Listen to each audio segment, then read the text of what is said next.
In fact, as you can see, reason why that the entire teaching of Buddha is summed up into that one statement, Ranga Semnyostin, to tame this mind of ours, is because the mind is actually the root of everything. You understand? Mind is the root of everything and is the creator of happiness and the creator of suffering. In Tibetan it's called Kunji Gyalpo. Mind is the universal ordering principle, creator of happiness and creator of suffering. Mind is also the creator of samsara and also creator of nirvana. Is the mind. Now, samsara, perhaps you know what samsara is roughly?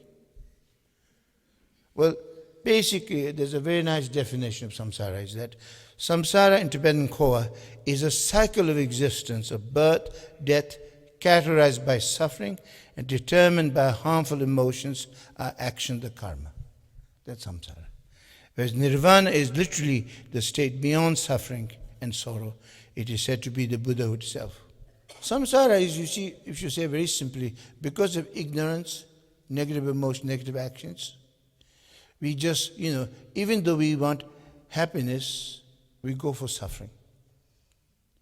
As this great Saint Shantideva said very movingly, he said, those of us in samsara, because of ignorance, he said, the longing to be happy and the ignorance that destroy their own happiness as if it was the worst enemy.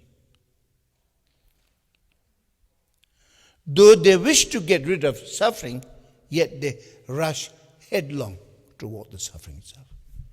Poor beings. That's samsara. Your aim and action are complete contrary. You want happiness, but you do everything that brings suffering. In fact, mind is the creator of samsara and mind is creator of nirvana. In fact, the mind is the root of everything. And if you know how to use your mind well, mind can be the most wonderful thing, the greatest asset, source of happiness and joy and enlightenment. Whereas if you don't know how to use your mind, particularly, that is to say, if you let all your thoughts, emotions go wild, you become completely subservient to them, then mind is your worst enemy, your nightmare.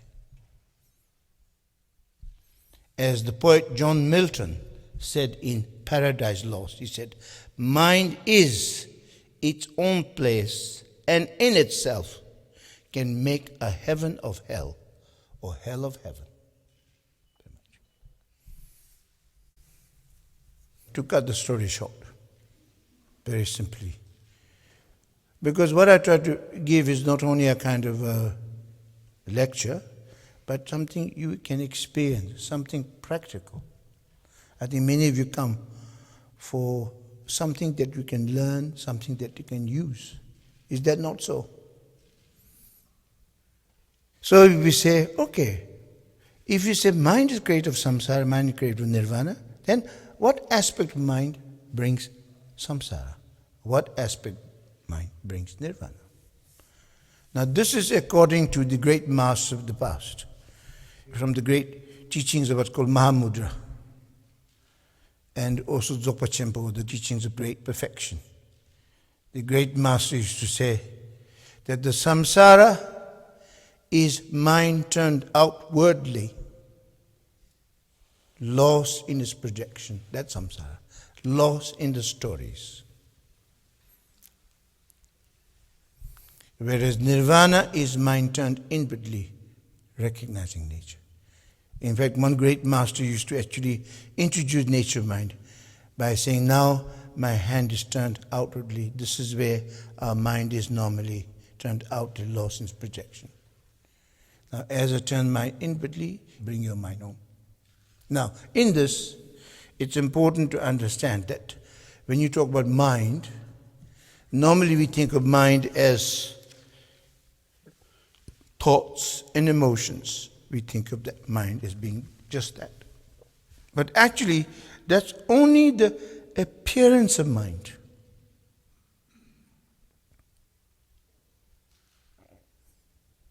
like the sun's rays, not the sun itself. Buddhist teachings speak of two.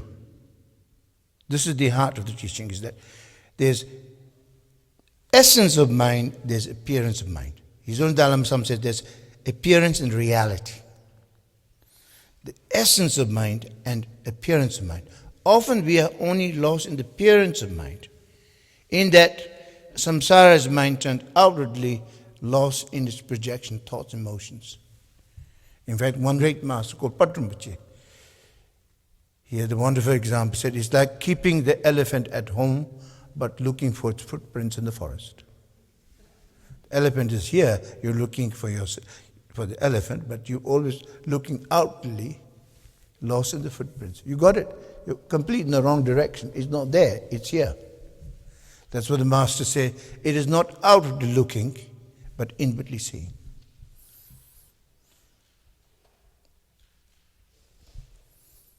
So there is the appearance of mind and thoughts, emotions. That's where the samsara comes. That's samsara. Whereas, as I said, there's appearance of mind, there's essence of it. Essence is really the nature of mind. Understanding our true nature. Now, one reason for us, we've lost our nature of mind, our true being, is that we are scattered everywhere. And nobody's at home. You got it? We're everywhere. We do many things, we speak a lot, we think a lot. But we don't know the doer, the speaker, or the thinker. In fact, we lost the sense of being. So we lost the sense of contentment. In fact, the French philosopher Pascal once said, all of men's difficulty, in those days they used to say men. Yeah, everything, mankind, they're now not politically correct. All of men's difficulties rise from his inability to sit quietly in a room by himself. There's quite a wisdom in that. We don't know how to just be. We lost the sense of being. In fact, just thinking and doing, and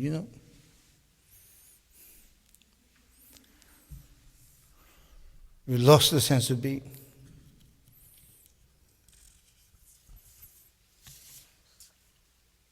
That's why this great master, Padmasambhava, who brought Buddhism to Tibet, he said, seek not to cut the root of phenomena, or seek not to investigate the root of phenomena, but investigate or cut the root of the mind. Once the root of mind has been found, you will know one thing, yet all is thereby freed or resolved. But if the root of mind you fail to find, you will know everything but nothing understand. You got it? Seek to cut the root of phenomena. In fact, there's a wonderful saying, that sometimes what we do, we're like a dog. I hope the animal lovers don't get offended by this, a dog lover especially. Dogs, when you throw stone, what happens? They chase the stone. So they get a lot of stone. That seeking the root of phenomena. Now if you seek the root of mind, you are like a lion. In Buddhist teaching, lion is considered the king of all the animals, going to be very wise and fearless. If you throw a stone to a lion, he doesn't care about the stone. He just goes directly at the thrower. So he gets stoned only once.